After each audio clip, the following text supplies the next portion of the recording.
Bonjour à tous, me revoici pour une petite vidéo book haul d'occasion, puisque donc je suis en vacances comme vous aurez peut-être compris, et donc comme chaque année avec ma famille on est allé sur une vente de livres d'occasion qui est dans la petite ville où on passe nos vacances.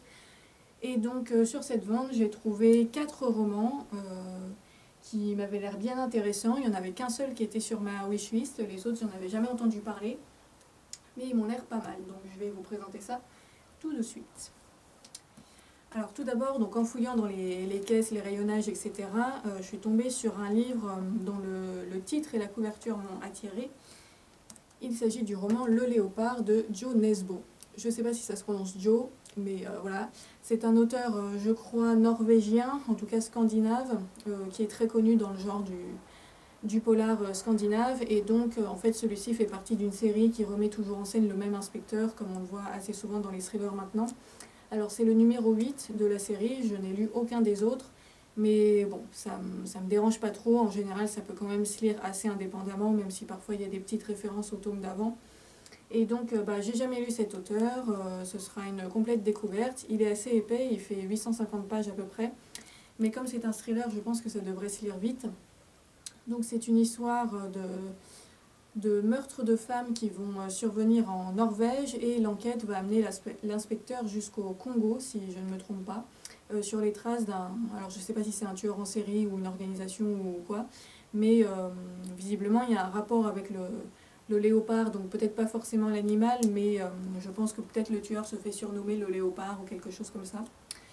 Voilà, je me suis pas plus renseignée pour pas me spoiler. Dans tous les cas, ça devrait être un livre bien divertissant et ça me permettra de me faire une première opinion sur cet auteur, voir si j'ai envie de lire les autres livres de la série. Et donc comme vous le voyez, il est en super bon état, il y a juste une petite tache, je ne sais même pas si on la voit à la caméra, là. Mais donc voilà, il est pratiquement comme neuf et je crois qu'il était genre à 50 centimes quoi. Dans cette vente, en général, les poches sont à 50 centimes et les grands formats à 1 euro. Voilà, ensuite je suis tombée sur un livre dont je n'avais encore une fois jamais entendu parler. Là c'est uniquement la couverture qui m'a attirée. Il s'agit de L'Oiseau des tempêtes de Serge Brussolo. Et donc la couverture m'a attirée parce que c'est typiquement le genre de couverture qu'il y a sur les romans d'aventure. Et c'est un genre que je recherche beaucoup en ce moment. Donc je vous la montre d'un peu plus près. Donc voilà, c'est un roman qui parle un petit peu de piraterie. On voit un navire derrière le titre, et je suppose que l'oiseau des tempêtes c'est le nom du navire.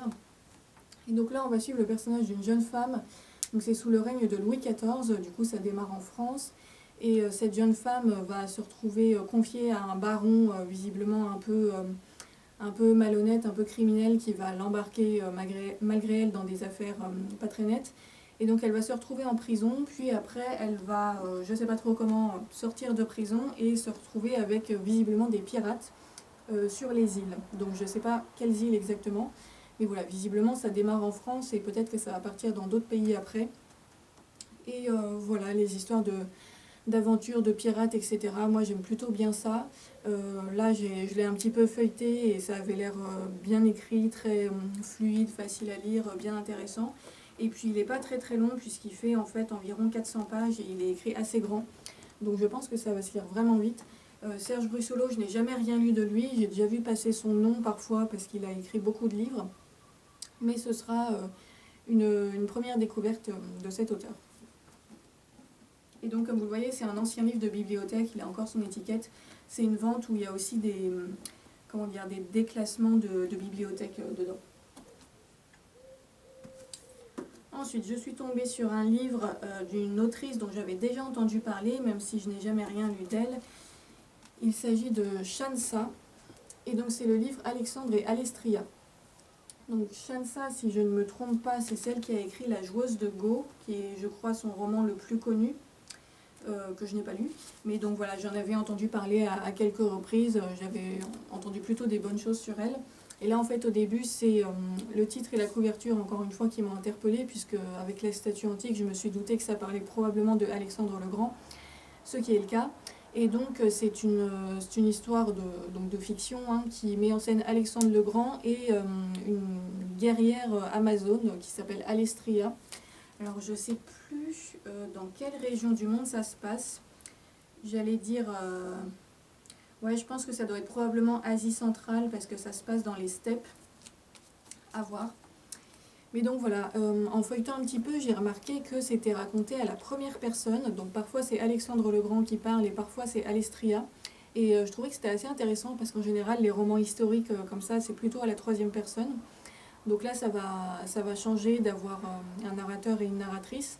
Alors après je sais pas, honnêtement je sais pas si celui-là va me plaire. Ça va être vraiment une découverte parce que moi j'aime beaucoup les romans d'aventure, les épopées guerrières. Mais là, visiblement, ça tourne un peu autour d'une romance entre Alexandre et Alestria. Donc c'est à voir. Si l'aspect romance prend vraiment beaucoup trop de place, ça risque de pas forcément me plaire. Mais par contre, s'il y a pas mal d'aventures et d'actions, ça devrait aller. Je sais pas du tout à quoi m'attendre, comme j'ai jamais lu cette autrice. Et puis, bon, j'ai un petit peu des préjugés là-dessus, mais en fait, souvent, la plupart des romans d'aventure ou des épopées guerrières que j'ai lus étaient écrites plutôt par des hommes, et quand c'était écrit par des femmes, les quelques-uns que j'ai tentés, il y avait toujours des histoires d'amour à l'eau de rose, comme si les femmes ne pouvaient pas s'empêcher de mettre des petites romances à 2 balles dans leurs livres. Bon voilà, je fais une très grosse généralité, mais c'est l'expérience personnelle que j'ai eue quand j'ai testé des romans d'aventure écrits par des femmes. À chaque fois j'ai été déçue à cause de ça. Et donc j'espère que ce ne sera pas le cas ici. Je ne suis pas contre les romances, hein, je veux bien qu'il y en ait, c'est juste qu'il ne faut pas qu'elles soient trop envahissantes par rapport au reste de l'histoire. Donc voilà, en tout cas ce que j'ai feuilleté là, les quelques passages que j'ai lus un peu au hasard, ça avait l'air plutôt prometteur. Donc voilà, je me lance quand même dans ce roman avec optimisme et enthousiasme. Et dans tous les cas, il est très court, il fait même pas 300 pages, enfin ouais 300 pages, et il est écrit grand. Donc ça va sans doute se lire très vite. Et enfin, le dernier livre que j'ai trouvé, celui-là était sur ma wishlist depuis très très longtemps, mais je me décidais jamais à le prendre. Je l'avais déjà vu en librairie, mais avec une autre couverture qui me plaisait moins. Et là, je l'ai trouvé à 1 euro avec la couverture que je voulais.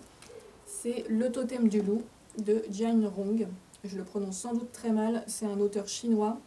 Et donc c'est un roman qui raconte l'histoire d'un jeune homme, chinois qui va devoir vivre parmi les Mongols dans la steppe pendant un certain temps, je ne sais plus exactement pourquoi. Et ça va beaucoup parler donc, du mode de vie des Mongols nomades et de leur rapport avec les loups, puisque c'est une région où il y a beaucoup de loups. Et les Mongols considèrent cet animal comme leur totem, tout en ayant quand même une relation assez ambivalente avec lui, parce que les loups sont des prédateurs qui peuvent s'attaquer à leur bétail. Donc ils sont à la fois vus comme des sources d'admiration et comme des adversaires et des ennemis. Et donc voilà, c'est un roman qui va se passer dans cette ambiance-là. J'ai pas cherché à en savoir beaucoup plus. Mais en tout cas, ça devrait être très intéressant. En plus, la littérature chinoise, je la connais pas plus que ça. Je ne sais même pas si j'ai déjà lu un auteur chinois.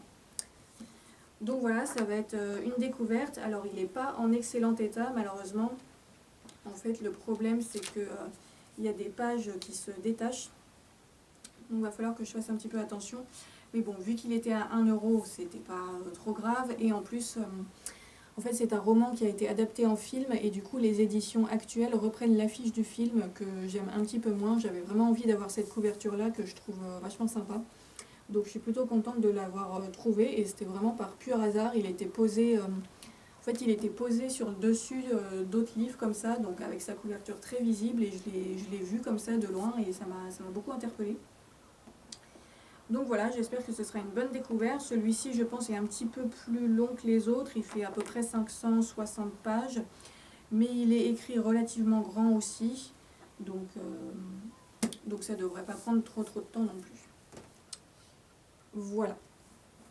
Donc c'est quasiment que des grands formats que j'ai trouvé là. En général, j'évite parce que j'ai déjà plus énormément de place dans ma bibliothèque. Et les grands formats, ça prend quand même beaucoup de place. Mais bon, là, en l'occurrence, ça s'est fait comme ça.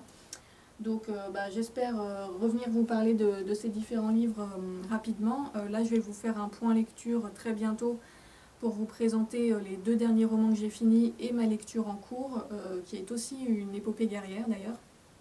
Et donc, voilà, d'ici là, je vous souhaite une bonne journée et n'hésitez pas à me dire, comme d'habitude, si vous avez déjà lu certains de ces livres ou si vous avez envie de les lire ou si vous les connaissez, etc. Et en attendant, je vous dis à la prochaine. Salut!